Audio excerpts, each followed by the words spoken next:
Chapter 4. Fibers. It was the next morning. I gave Tickle my sugar cereal. I gave him my Sweetie Puffs, and my Crackleberries, and my Happy Smacky Flakes. He loved eating that stuff very much. Then he rolled in the living room, and he threw up on the rug. Mother screamed real loud. That's how come I hid under the sink, but she and Daddy found me there. They did not handle themselves that professional. "Why, Junie B, why would you do such a thing?" shouted Daddy very loud. "Do we have to watch you every minute?" shouted Mother very loud. Just then my Grandma Helen Miller walked into the front door. "Grandma Miller, I love you, I love you," I shouted. Then I run to her speedy fast, and I hid in her coat until Mother and Daddy left for work. After that, Grandma let me pick a new cereal to eat. I picked a grown-up kind. It was a kind of fibers in it. This kind is good for me, right, Grandma? This kind won't even jazzy me up. Then I put that delicious stuff in my mouth, and I chewed and chewed, only it didn't actually grind up that good. I chewed on it for a whole entire morning. I was still chewing on it when that Grace got on the school bus. She ran to me very excited. "Look, Junie B, look what my mother bought me," she said. She holded up her foot. "New running shoes," she said. "See them? See the lightning stripes on the side? That means I can run as fast as lightning, and so now Warren will love me the best for sure." I pointed at my mouth. "Yeah, only I can't actually discuss this right now, Grace, 'cause I'm chewing fibers here," I said. I opened up to show her. "See them in there? They're all stuck in my teeth, I think." After that, I poked all around with my fingernail, and I sucked them out. I smacked my lips together. "Good news. I think I'm done," I said. That Grace tried to show me her shoes again. "Yeah, only sorry, Grace, but I still can't talk yet 'cause I have to do something very important." Then I leaned back in my seat and I closed my eyes, and I didn't move for lots of seconds, and all of a sudden I clapped my hands very joyful. "Did you see me, Grace? Did you see how calm I was just then? That's because I don't have sugar in me today, and I can sit very still. Very excellent." I hugged her real tight. "It worked, Grace. The fiber cereal worked, and now I'm not a nutball anymore, and so handsome Warren will love me just like he loves you." But Grace did not look happy.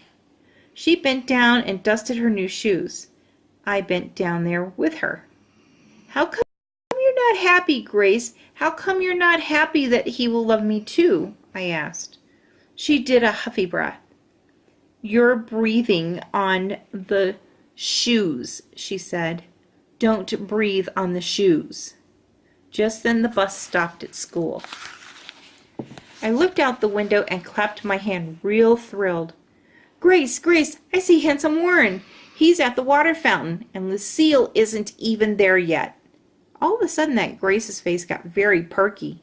She zoomed off the bus like a speeding bullet, and she ran to handsome Warren zippity-quick.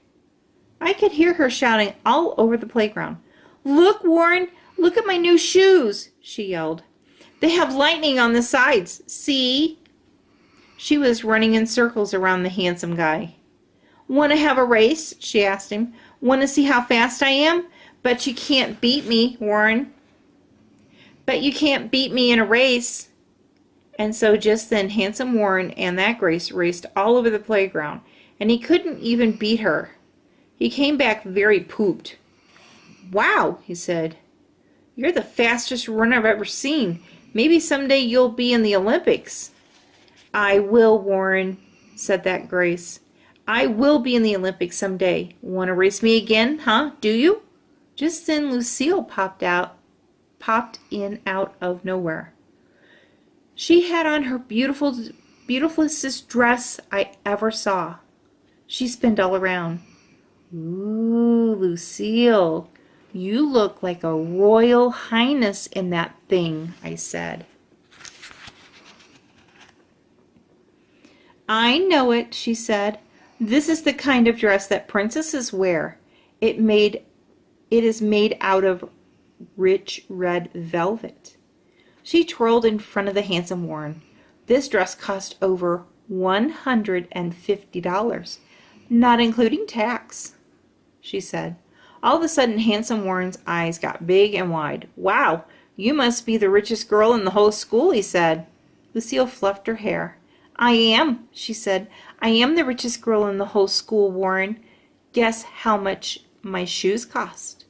Just guess, okay? Just then, I jumped right in front of that guy's face. Hello, how are you today? I said, very pleasant.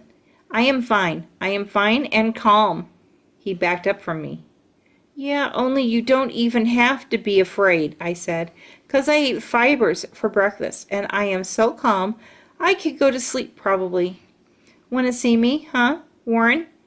Want to see me go to sleep?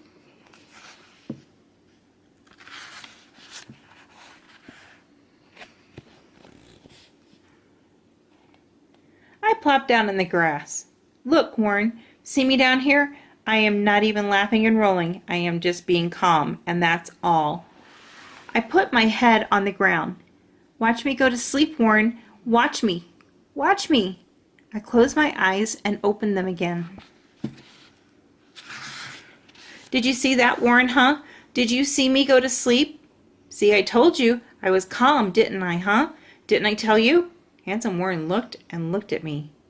Then he did the cuckoo sign, and he walked away to the swings, and Lucille and that Grace walked with him.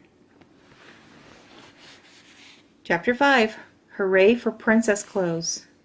That night at dinner, a great idea came into my head. It came during my macaroni.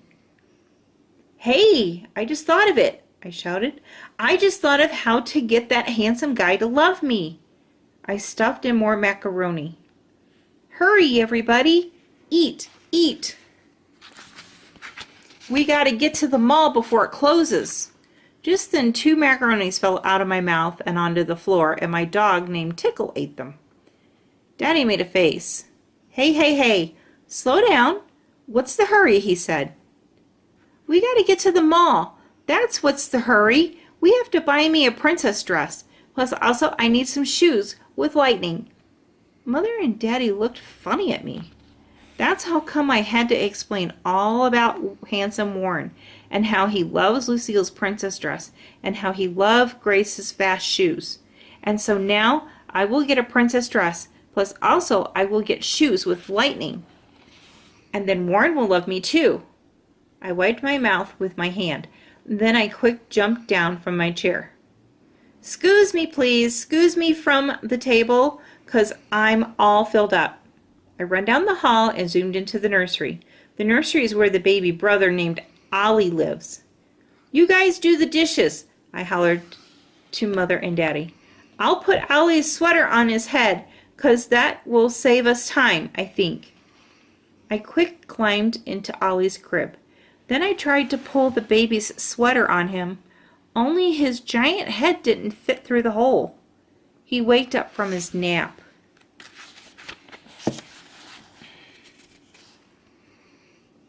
Then he started to cry very loud. I heard loud feet running into the hall. "Junie B. Jones, what do you think you're doing?" yelled angry voice. It was Mother. She ran into the room and picked up baby Ollie. She patted his giant head. "That's quite a melon he has there," I said very quiet. Baby Ollie kept crying.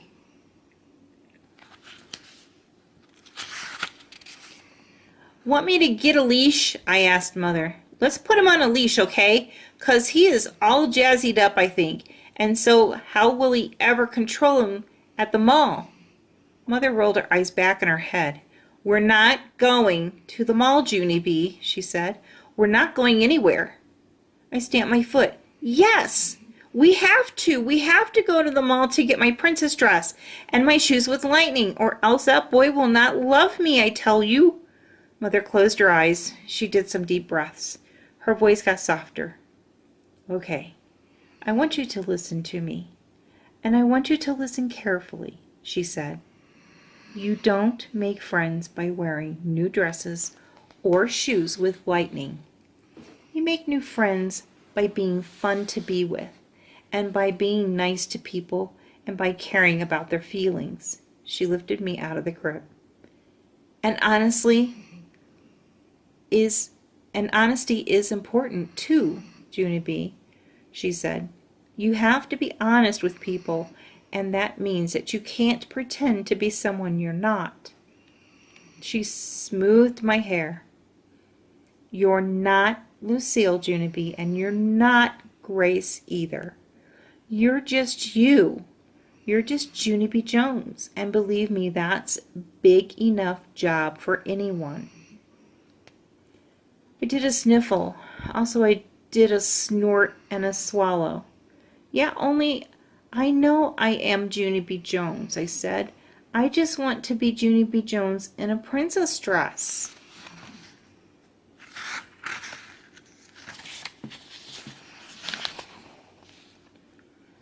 I put my head on her shoulder. Didn't you ever want a princess dress when you were a little girl? I asked. Huh, Mother? Didn't you? Mother didn't answer. She's thinking it over probably. Just then I looked at her shoulder. I saw a new toy on Baby Allie's shelf. Hey, what's that, Mother? What's that on that shelf there? Is that a new teddy bear I see? I ran and pulled that guy down. Look, Mother, look what this bear is wearing. It is a ribbon made out of rich red velvet, and that is exactly the kind of cloth I've been looking for. I took the bow off the teddy, and I held it next to my hair. How do I look, huh, Mother? Do I look like a beautiful princess? Do I look gorgeous? Huh? Do I? Just then I felt happy and sparkly inside. I quick kissed my mother and zoomed out of the room, 'cause maybe there was more princess clothes right in my very own house. Chapter 6, Speechless. The next day that Grace saw me on the bus. Her mouth came all the way open. I smiled very gorgeous. I know why you're looking at me like that, Grace, I said. Mother said when people saw me, they would be speechless. I fluffed my hair. Speechless is when your mouth can't speech, I explained. That Grace pointed at my neck. What is that? Is that a dog collar you're wearing? She said. I laughed and laughed at her. You silly head, Grace, I said. Don't you know anything? This is a lovely collar of jewels. It is the kind of jewels that princesses wear. Only I didn't even know we had this gorgeous thing. I found it where Mother keeps the dog food. Only I don't actually know why it got put there. I holded out my arms. And did you notice these, Grace? Did you notice my long white princess gloves? They are the kind of gloves that Cinderella wears, and Cinderella is a real, actual princess. Plus also she does floors. I pointed at my head. And what about this golden crown I'm wearing? It is from the real, actual Dairy Queen. Plus also, I have red velvet bows on my sneakers, and Mother even drew lightning on their sides, just like yours. I twirled all around. Just wait till Handsome Warren gets a load of me now, right, Grace? Now that guy will have to love me, 'cause who wouldn't? Grace slumped down in her seat. She didn't talk the whole rest of the way to school. And guess what else? When the bus got to the school, she didn't even wait for me again. She ran right straight to Handsome Warren without me. I tried to race her, but my collar of jewels scratched my neck. Plus also, my golden crown fell off my head. Handsome Warren was sitting on the ground. His face was hiding in his knees. I pushed my way in front of Lucille and that Grace. Then I tapped him on his head. "Hello, how are you today?" "I am wearing princess clothes," I told him. Handsome Warren didn't look up. I tapped on his head again. "Hey, only I actually think you should get a load of me, 'cause Grandma Miller says I'm quite a sight," I said. Lucille rolled her eyes. "It won't do you any good to talk to him, Junie B," she said. "He's not talking to anyone." "Not even me," said that Grace. I squatted down next to the guy and stared real hard. "How come you're not talking, huh? Huh, Warren? Does the cat have your..." I waited very patient. Then I leaned closer to his ear. I said, "Does the cat have your tongue, Warren?" All of a sudden, Handsome Warren raised up his head. "Go away," he shouted. "All of you, go away and leave me alone." I stayed squatted a really long time. Then I stood up very quiet, and I looked at that Grace and Lucille. "Good news," I said. "He talked." After that, all of us kept on standing there and standing there, standing there. 'Cause we didn't actually know how to handle this situation. That's why. Finally, Lucille did a big huff of breath at him. "You're not being very nice, Warren. You used to be nice, but now you're not. And so I don't even want to be your friend today." "Me either," said that Grace. "I don't want to be your friend today either." Then both those guys held hands and they stomped away from there very furious. Handsome Warren raised up one eyeball to see if they were gone. I quick bent down and looked into it.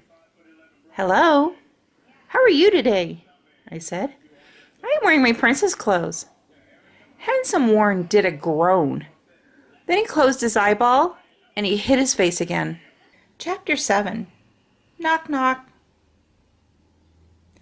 I sat down next to Handsome Warren. "Guess what? I'm not even going to bother you," I said. "I'm just going to sit here and mind my own personal beeswax, and that's all." I thought a little bit. "Plus, here's another good thing. You don't even have to look at my princess clothes if you don't want to. 'Cause clothes is not how I make friends," I said. Handsome Warren didn't move. I looked at his head. "Guess what? There's something in your hair," I told him. I looked harder at that thing. "I think it's a teeny leaf. Or else maybe a piece of Kleenex," I said. He still didn't move. "Want me to brush it off for you?" I asked. "'Cause that would not be any trouble. I'd be happy to do it." I waited very patient for him to answer. Then I tapped him on some more. "Yeah, only I really think you should do something," I said. "'Cause what if somebody blows your nose on your teeny Kleenex and then it flied in the wind and it got stuck in your hair? Did you ever think of that, huh? 'Cause that would not be pleasant." He didn't answer. "Whoever wants me to get a Kleenex out of his hair, raise his hand," I said. All of a sudden, Handsome Warren uncovered his angry face. "I thought you weren't going to talk," he hollered. "I thought you were going to mind your own personal beeswax." I smiled very cute. "Yeah, only I'm minding my own personal beeswax, Warren," I said. "I just needed to tell you about the teeny Kleenex. And so now I'm all done talking. Period. The end." Handsome Warren rolled his eyes way up in the sky. He covered up with his arms again. I waited some more. "Okay, here's the problem," I said.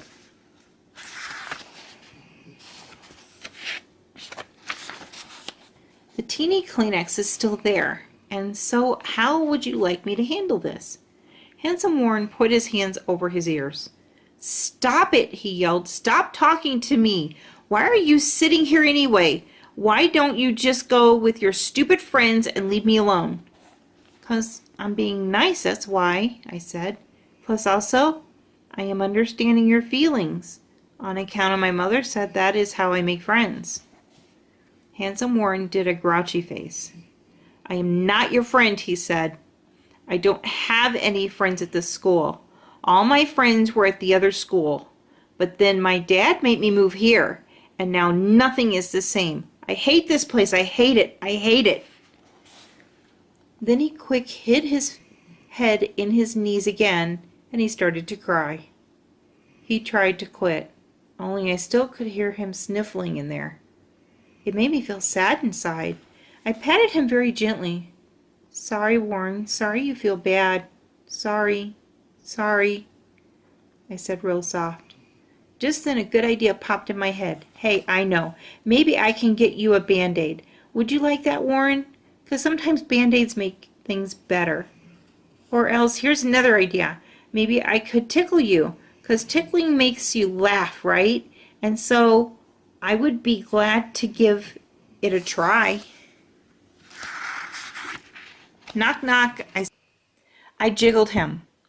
"Want to try on my golden crown, Warren? Huh? Want to? 'Cause a golden crown makes you feel like $1,000,000. I took it off to give it to him. He didn't take it. I put my golden crown on the ground. Then I took off my princess collar and my Cinderella gloves, and I put them on the ground too. After that I sat very still and I listened to Warren being sad. Finally I did a sigh, and I tried my very last idea. "Knock, knock," I said. Handsome Warren didn't answer. "Knock, knock," I said a little bit louder. Then I kept on saying knock, knock until that guy got sick of it.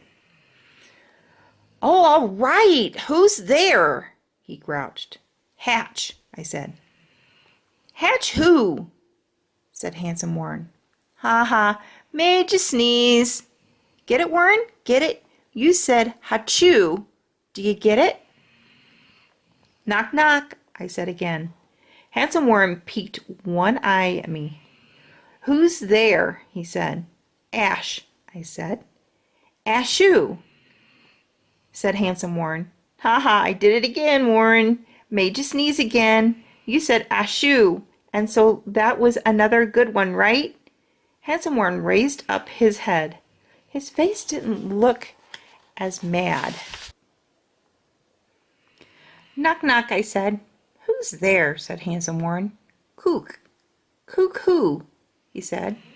I made a fist at that guy. "Hey, who are you calling cuckoo, mister?" I said.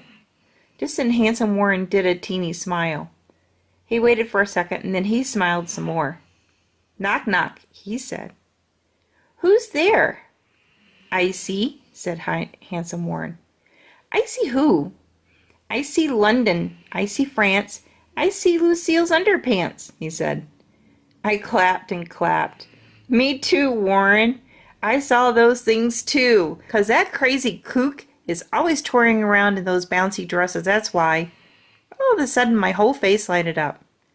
"Knock, knock. Who's there?" said Handsome Warren. "Irish. Irish who?" "I wish I was an Oscar Mayer wiener," I sang real loud. Then me and Handsome Warren started laughing real hard, and we holded our sides, and we rolled all around the ground. "You are a nutball," said Handsome Warren. "You are a nutball too," I said back. "We are both nutballs," he said. And so after that, me and Nutball Warren rolled around and laughed and rolled and laughed all around the grass till the bell rang. 'Cause that's what nutballs do, of course. Plus also, me and him, we're brand new friends, I think. And that is called Happily Ever After.